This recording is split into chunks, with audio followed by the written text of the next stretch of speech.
Hi friends, welcome back to my YouTube channel. അപ്പോൾ custard powder വെച്ചിട്ട് ഒരു fruit സാലഡാണ് തയ്യാറാക്കുന്നത്.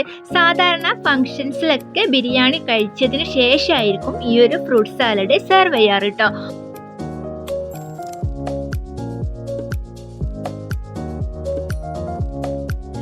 ഇനി ചുവട് കട്ടിയുള്ള ഒരു പാത്രത്തിലോട്ട് 2 പാക്കറ്റ് പാലൊഴിച്ച് കൊടുത്തിട്ടുണ്ട്. ഇതിൽ നിന്നും 1/2 കപ്പ് പാലെങ്കിലും ഒന്ന് മാറ്റി വെക്കണം കേട്ടോ. കാരണം നമുക്ക് ലാസ്റ്റ് കസ്റ്റാർഡ് പൗഡറുമായിട്ട് മിക്സ് ചെയ്തിട്ട് ഇതിലോട്ട് ഒഴിച്ചു കൊടുക്കാനുള്ളതാണ്.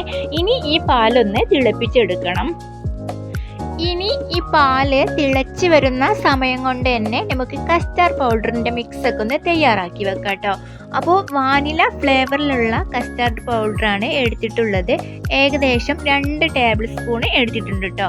ഇനി ഇത് നേരത്തെ നമ്മൾ മാറ്റി വെച്ചിട്ടുള്ള ആ പാലുമായിട്ടൊന്ന് മിക്സ് ചെയ്തെടുക്കണം.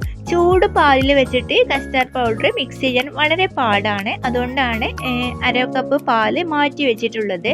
അപ്പോൾ ഇതേ പാല് ഒഴിച്ച് കൊടുത്തിട്ടുണ്ട്. ഇനി ഇത് കട്ടകെട്ടാത്ത രീതിയിൽ തന്നെ നന്നായിട്ട് മിക്സാക്കി എടുക്കണം.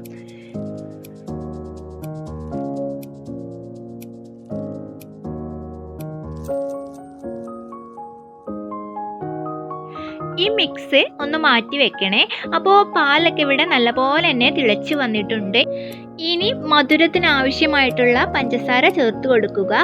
ഈ സമയത്ത് നിങ്ങൾക്ക് മിൽക്ക് മെയ്ഡ് ഇഷ്ടമാണെങ്കിൽ മിൽക്ക് മെയ്ഡും ചേർത്ത് കൊടുക്കുക കേട്ടോ. പക്ഷേ മിൽക്ക് മെയ്ഡ് ചേർത്ത് കൊടുക്കുന്ന സമയത്ത് പഞ്ചസാരയുടെ അളവ് ഒരിത്തിരി കുറച്ചോളണം. ഓൾറെഡി മിൽക്ക് മെയ്ഡിലല്ലേ നല്ല മധുരമാണല്ലോ. ഇനിയാണ് നമ്മൾ നേരത്തെ മിക്സ് ചെയ്തിട്ടുണ്ടായിരുന്ന കസ്റ്റാർഡ് മിക്സ് ഒഴിച്ചു കൊടുക്കേണ്ടത്.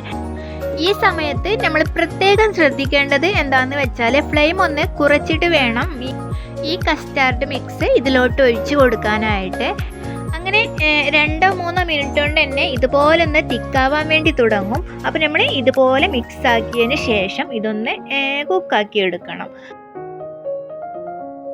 അപ്പോൾ ഇത്രയും മതി. നല്ല പോലെ തന്നെ കുക്കായിട്ടുണ്ട്. നന്നായിട്ട് ലൂസായിട്ടുമല്ല, നന്നായിട്ട് തിക്കായിട്ടുമല്ല, ഈ ഒരു കൺസിസ്റ്റൻസിയിലാണ് കേട്ടോ. ഇത്രയും മതി. ഇനി ഇത് മറ്റൊരു പാത്രത്തിലോട്ട് ഒഴിച്ചു കൊടുത്തിട്ട് നന്നായിട്ട് തന്നെ തണുപ്പിച്ചെടുക്കണം. അപ്പോൾ അതേ തണുപ്പിച്ചെടുത്തിട്ടുണ്ട്. ഫ്രിഡ്ജിൽ വെച്ചാൽ മതി, ഫ്രീസറിൽ വെച്ചിട്ട് തണുപ്പിച്ചെടുക്കണ്ട കേട്ടോ. ഇനി ഈ സമയത്ത് ഫ്രൂട്ട്സ് ചേർത്ത് കൊടുക്കുക. കട്ട് ചെയ്തിട്ടുള്ള പഴം ചേർത്ത് കൊടുക്കുന്നുണ്ട്. നേന്ത്രപ്പഴം കട്ട് ചെയ്തിട്ടുള്ളതാണ് ചേർത്തിട്ടുള്ളത്. പിന്നെ ഇതിലോട്ട് ആപ്പിൾ ചേർത്ത് കൊടുക്കുന്നുണ്ട്. ഏകദേശം 2 ആപ്പിൾ ചെറുതായിട്ട് കട്ട് ചെയ്തിട്ടുള്ളത്.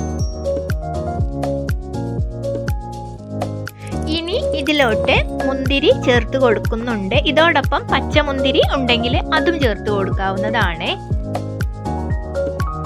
പിന്നെ ഇതിലോട്ട് അനാറ് ചേർത്ത് കൊടുക്കുന്നുണ്ട്. ട്യൂട്ടി ഫ്രൂട്ടി ചേർത്ത് കൊടുക്കുന്നുണ്ട്. 2 കളറായിട്ടാണ് ചേർത്തിട്ടുള്ളത്.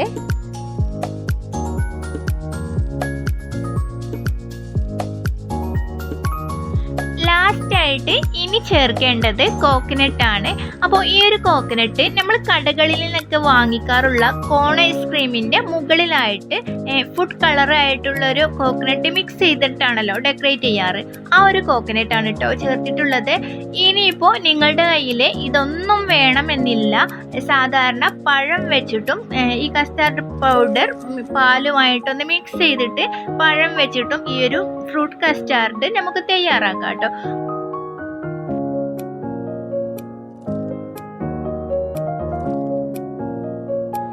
അപ്പോൾ ഇത്രയേ ഉള്ളൂ, ഫ്രൂട്ട് സാലഡ് റെഡി ആയിട്ടുണ്ട്. നിങ്ങൾക്ക് എൻ്റെ വീഡിയോ ഇഷ്ടമാണെങ്കിൽ ലൈക്ക് ചെയ്യാനും ഷെയർ ചെയ്യാനും മറക്കല്ലേ. അപ്പോൾ ഇനിയും ഇതുപോലത്തെ കുഞ്ഞു വീഡിയോ ആയിട്ട് വീണ്ടും കാണാം. അതുവരെ ബൈ, താങ്ക് യു.